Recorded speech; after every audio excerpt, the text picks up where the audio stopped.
Oh my God. All right, China. Anyway, so China's mass detention of Muslims. This article came out November 16th, 2019. It's a long one. So the reason I went back, there's a lot of news happening right now, especially with the elections and everything.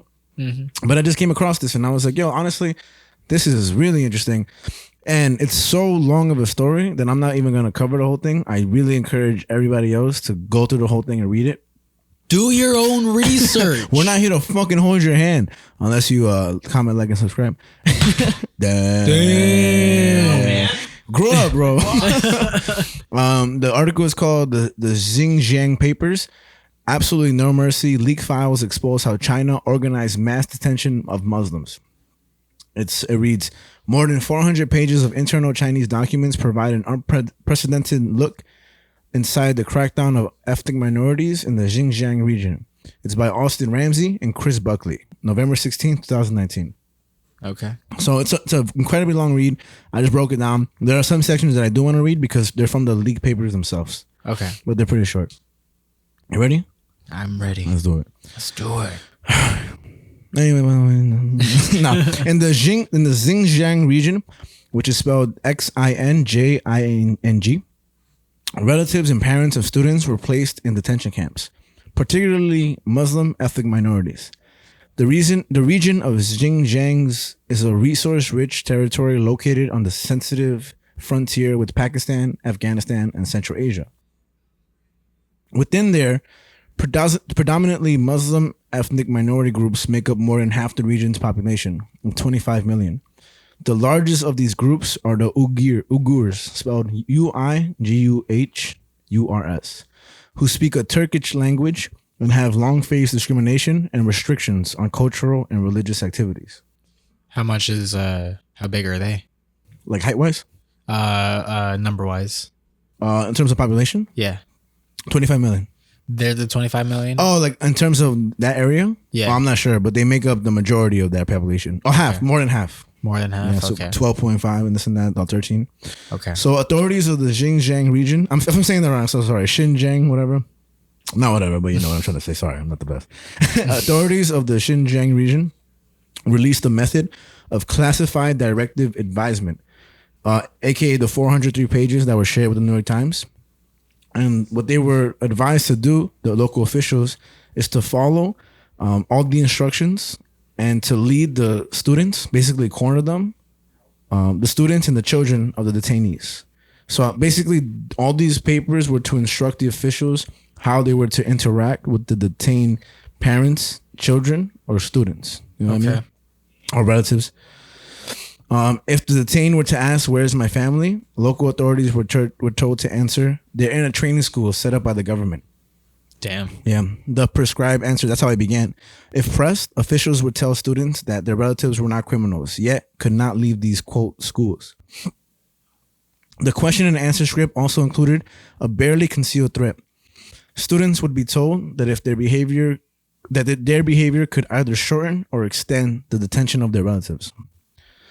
And they were to say, quote, "I'm sure that you will support them because this is for your own good," officials were advised to say, quote, "and also for your own good." Though these leaked documents, it's shown that in Xinjiang, about 1 million Uyghurs, Kazakhs, and others have been placed into internment camps and prisons over the past 3 years. Jeez. So that's between 2015 to 2019 or 2016 to 2019. Okay. It's 3 years. That's when the article came out. China denies that these camps are horrid and describes what they're doing as, quote, job training centers that use mild methods to fight Islamic extremism. Bruh. Yeah. What the fuck? And this is all about 3 years ago. It's crazy, right? That wording is so scary. Yeah, man.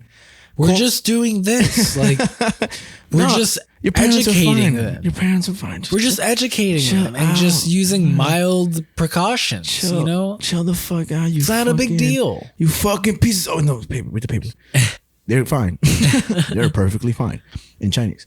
Would you like to speak to them? Please. We're gonna sign up. We can sign you up to speak to them. Damn, a fly fell into my drink. No! That's how good it is, I guess. God damn. Even the fly needed a Frankini. Hey, what do you think about these camps in China? I guess they wouldn't be so bad if they had some high noon. Anyway, quote, I mean, if I could get away drinking high noon, all I'm saying. eat a Starburst. Quote, senior party leaders are recorded ordering drastic and urgent action against extreme violence, including the mass detention. Despite the worried students who relied on their parents for tuition and maintenance of crops, officials were instructed to tell them to be grateful for the Communist Party help and shut the fuck up, basically. So they're like, how am I going to pay for school? Like, how am I going to maintain myself? And they're like, hey, what we're doing is so important and you're doing it for the sake of the Communist Party. Crazy. That's some mucus. Mucus. Yeah, mucus. Now I'm going to be reading a little bit because this is too important to be left out, essentially. Okay. The current president, Xi Jinping, the party chief, laid the groundwork for the crackdown in a series of speeches delivered in private to officials during and after a visit to Xinjiang in April 2014, just weeks after Uyghur militants stabbed more than 150 people at a train station, killing 31. President Mr. Xi called for an all-out, quote, struggle against terrorism, infiltration, and separatism, unquote, using the, quote, organs of dictatorship, end quote, and showing, quote, absolutely no mercy. Quote, Mr. Xi urged the party to emulate aspects of America's war on terror after the September 11 attacks. Very interesting. Now, this is more reading of the article. Super crazy, man. Just pinpoint the name Chen Quanguo, right? Chen Quanguo. It'll come up. Yeah. The internment camps in Xinjiang expanded rapidly after the appointment in August 2016 of Chen Quanguo, a zealous new party boss for the region of Xinjiang, right? He distributed Mr. Xi's speeches, President Mr. Xi's, to justify the campaign and exhorted officials to, quote, round up everyone who should be rounded up. The crackdown encountered doubts and resistance from local officials who feared it would exacerbate ethnic tensions and stifle economic growth. Mr. Chen Quanguo responded by purging officials suspected of standing in his way, including one county leader who was jailed after quietly releasing thousands of inmates from the camps. Wow. The leaked papers consist of 24 documents, some of which contain duplicated material. They include nearly 200 pages of internal speeches by Mr. Xi, the president, and other leaders. The same Xi that's meeting with Biden real soon. And more than 150 pages of directives and reports on the surveillance and control of the Uyghur population in Xinjiang. There are also references to plans to extend restrictions on Islam to other parts of China. So it's not, they're doing it in Xinjiang, but they want to expand this to other parts of China, which is crazy to think about. Even when you think of the Holocaust, you think of things like this, you know, and it's happening today, you know? Yeah, it's almost like a hidden, like, secret thing that's happening that people aren't aware of. And that's crazy that this is, this happened, what, 3 years ago? 2019? Yeah, 3 years ago. And I would love to look into it now, just because I'm kind of diving into this time period. And I'll Google it real quick, see if it's still occurring. But China's so secretive with these things, you know what I'm trying to say? And whether it's abolished now, and I hope it is, it's still crazy that these things have existed. And I do remember the whole uprising in terms of social media, which is the most, you know, common way of people uprising, just speaking about it. But it's kind of crazy, man, and fucking wild, man. It's super, super scary. So through these camps, the Chinese hope to transform those detained into loyal supporters of the party. The leaked papers included speeches from President Xi, other officials, reports on the surveillance or control of the Uyghur population in Xinjiang, and internal investigations from local officials. An anonymous Chinese political member brought these papers to light with hopes of preventing party leaders from escaping culpability for the mass detentions. So shout out to this anonymous Chinese politician who's like, yo, I'm going to put this shit out just, you know, to make sure they get held accountable, you know, to some extent. But what was in it for him? Ooh, $1.4 billion. That's what broke. That's fucking crazy. Because I was just going to say, like, oh, like, finally a good politician. And I was like, wait, is there such thing as a good politician? Who knows? Is that an oxymoron? Facts. And it's funny because in my heart I was thinking that, like, you know, in America we portray Chinese, you know, people, and I'm not saying all Chinese people, I'm talking about Chinese government more so, as like those bastards, you know, like they're commies over there and they're kind of doing, you know, bad things over there government wise and everything. And you know, that's that's bad. That's bad language and stuff like that. And it kind of labels all Chinese people in a good way. That's bad. That's not good. And it's funny because today somebody told me they're 18 and they were like, yeah, I didn't got back. I went to China and I was like, oh shit, like I completely forgot you can go there and just hang out and everything. And it's just media really portrays your outview on certain countries and how you view certain people. And I'm not saying that I look at Chinese like these motherfuckers. But it's also just like totally what you're saying. You're on your Kanye again, man. DEFCON 2 now. But it's also that, like, I have no perspective to being there, and I think it's just very unfortunate, not only for these Muslims that are in the detention camps, but also people who suffer from any wrongdoing the government implements on the people and civilians of China. And same thing with America, our shitty ass government, what we do to us, You said America, like, you said America. Did I really? You're like, America. Same thing like America. Hold on. Same thing like America. Country music. So the anonymous politician was like, yeah, these motherfuckers doing something wrong. And in Xinjiang's capital, Urumqi, in 2009, there was a surge of anti-government and anti-Chinese violence, as well as an attack of an outdoor market that led to 39 dead in 2014. This is really important because this is days before President Mr. Xi set a new policy course for Xinjiang. The documents instruct to tell the relatives of the detained that their relatives are undergoing, quote, treatment and chuzi.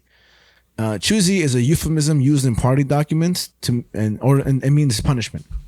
Okay. So that's what he's saying the parents and the relatives are undergoing.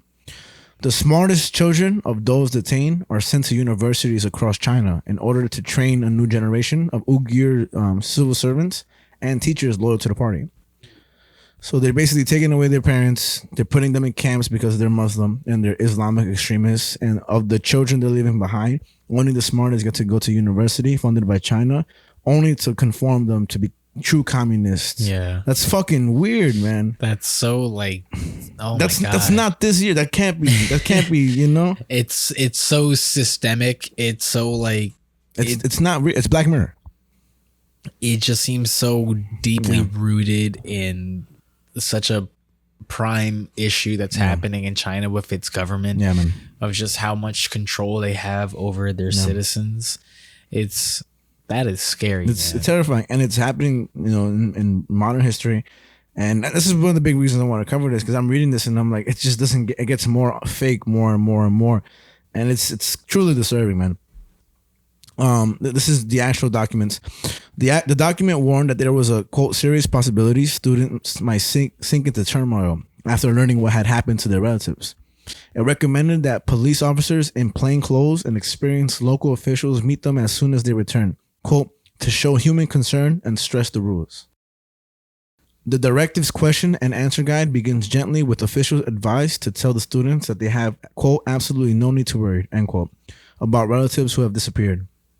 Quote, tuition for their period of study is free, and so are food and living costs, and the standards are quite high, end quote. Officials were told to say, before adding that the authorities were spending more than $3 per day on meals for each detainee. Quote, even better than the living standards that some students have back home, end quote. They also said, quote, if you want to see them, we can arrange for you to have a video meeting. Wow. So that joke that I was making. Yeah. And I don't even know if they allowed them to have that. If the children were still to display curiosity and request to see their relatives, officials were told to respond firmly and say I can't talk, and say that those relatives are infected with the virus of Islamic radicalism, that they have to be quarantined and cured. Wow. So they're being all nice and ditty, but as soon as you get real hard, they're saying your parents are sick in the head and we're gonna fix them. That's crazy. That's your mom and father. You know what I mean? That's your aunt and uncle. You know? Even the elderly were held captive. The document reads that students should be grateful that the authorities had taken away their relatives. And the last piece I have is this.